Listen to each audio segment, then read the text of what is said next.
Chers amis, bonjour. Je suis très heureuse de passer cette semaine avec vous dans ces méditations quotidiennes. Le thème de notre semaine sera « Laissez-vous diriger par le Saint-Esprit ». Voilà le mot d'ordre qui va nous guider tout au long des méditations. Laissez-vous diriger par le Saint-Esprit, laissez le Saint-Esprit diriger vos vies. Pour cela, je vous propose de méditer ensemble toute l'épître de Paul aux Galates. Eh oui, 6 chapitres. Nous prendrons un chapitre par jour. D'ailleurs, je vous encourage à lire le chapitre ou avant ou après la méditation que vous êtes en train d'écouter. Pourquoi l'épître aux Galates? Parce que justement, c'est à la fin de cet épître, au chapitre 5, verset 16, que Paul nous donne cette exhortation. Laissez le Saint-Esprit diriger vos vies. Et je vous propose chaque jour de nous plonger dans cet épître pour voir un peu sa logique. Qu'est-ce qui le mène à nous encourager à laisser le Saint-Esprit diriger nos vies? Nous commençons par le chapitre 1. Allez, on y va. Je vous propose les versets 4 à 6.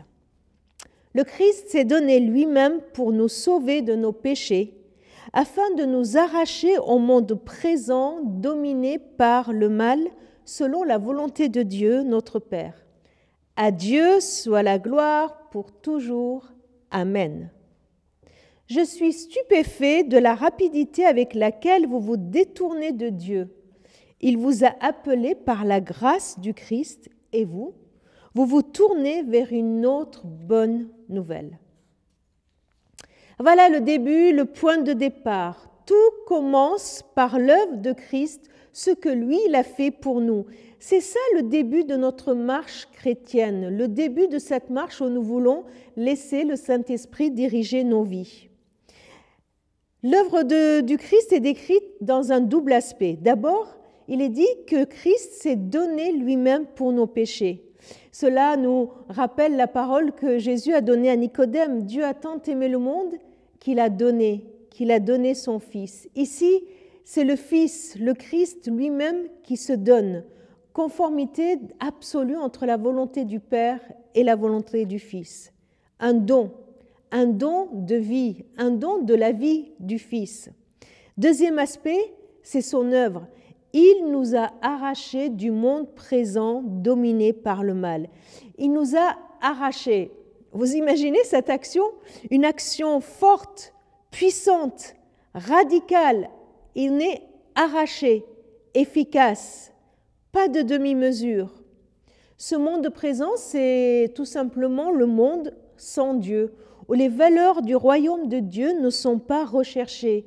Un monde dominé par le mal, où l'ennemi, Satan, règne, où Christ n'est pas reconnu comme le Seigneur de Seigneurs. La marche par l'Esprit peut avoir lieu parce que le Christ a tout accompli à la croix. Son œuvre de libération, de salut, a eu lieu. Alors, comme le suggère Paul, commençons par louer Dieu. À Dieu soit la gloire pour toujours. Voilà le début de la marche par l'Esprit. Reconnaître l'œuvre de Dieu dans nos vies, reconnaître la puissance du salut que Christ est venu nous offrir, reconnaître et accepter que c'est bien lui qui nous arrache de nos péchés, qui nous donne la vie éternelle. Et cela commence, cette reconnaissance commence par louer Dieu. À Dieu soit la gloire pour toujours. À Dieu soit la gloire. Juste après, Paul dit, mais je m'étonne alors que vous détourniez très vite de cela. Se détourner, eh bien, les Galates, ils l'ont fait comment? Eh bien, tout de suite après, ils ont entendu un autre évangile, entre guillemets, une autre bonne nouvelle, entre guillemets, où il est dit que, oui, Christ nous a sauvés, mais il faut qu'on marche maintenant en suivant la loi, en suivant les exigences de la loi, comme la circoncision ou la séparation des Juifs avec des non-Juifs. Voyez, oui, Christ nous a sauvés, mais notre marche doit continuer à être selon la loi. Et là, Paul dit, attention, c'est Christ qui vous a sauvés gratuitement par grâce, alors nous ne devons pas suivre la loi, mais suivre l'Esprit de Dieu. Et il conclut ce chapitre en disant, est-ce que je cherche à gagner l'approbation des gens? Au verset 20, non, c'est celle de Dieu que je désire. Est-ce que je cherche à plaire aux gens? Si je cherchais encore à leur plaire, je ne serais pas au service du Christ.